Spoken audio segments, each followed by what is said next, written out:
Hello everyone and welcome to another episode of English in Practice. In today's lesson I'll talk about English words that learners of English or people who speak English as a second language may confuse. So if you want to avoid such confusion, keep watching. The first group for today is for and since. Now these words are known to be used with perfect tenses like the present perfect, the past perfect, etc. These two words are used to talk about time, but there's a difference between them. We use the word for with a period of time. That means after the word for, we should have the period of time that tells us how much time was spent doing a specific action. Example, I have been running for 2 hours. In this example, as you can see, we used a period of time after the word for. This period of time shows us how much time was spent doing the action, which is, in this case, running. We use the word since with a point in time. That means there's no need to mention the period of time. We basically mention when this action that we're talking about in our sentence began. Now an example of that can be, I have been running since 6 o'clock. As you can see in this example, we didn't mention the period of time. We mentioned the time when this action began.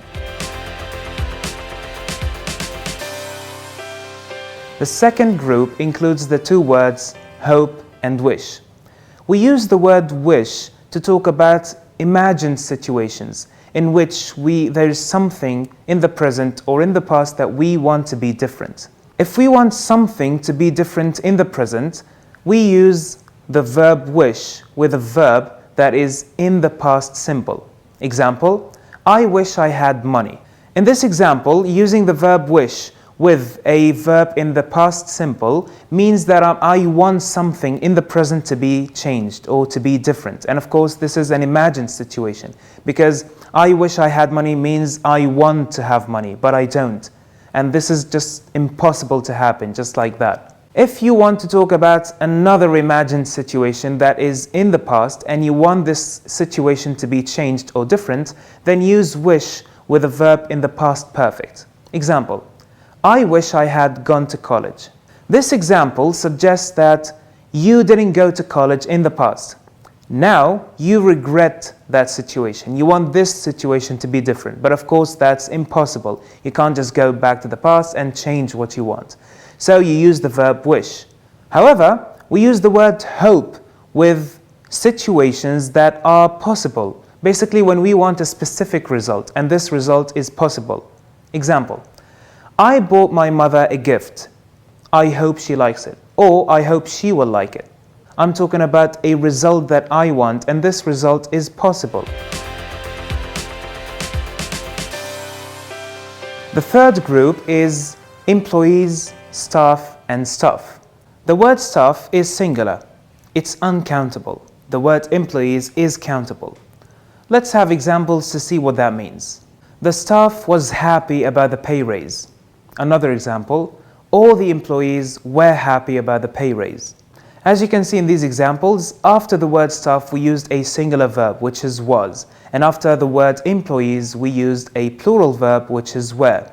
However, sometimes we can use a plural verb with the word staff. Since staff is a collective noun, that means it can refer to people who work in a place as one entity, or we can refer to them as individuals working together. If you want to use numbers with these words, that would be easy with the word employees because it's countable.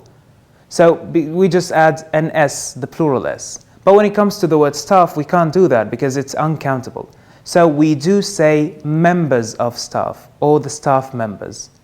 An example of that can be 10 employees received a warning. As you can see, we just used a plural S. 10 staff members received a warning. Now, with the word staff, we didn't add a plural S. We said members of staff or staff members.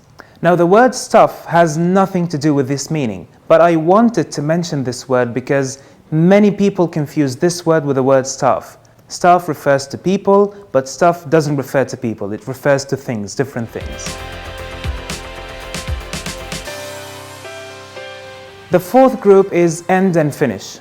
When we say that something ends, that means something stops. Example, this semester ends in November.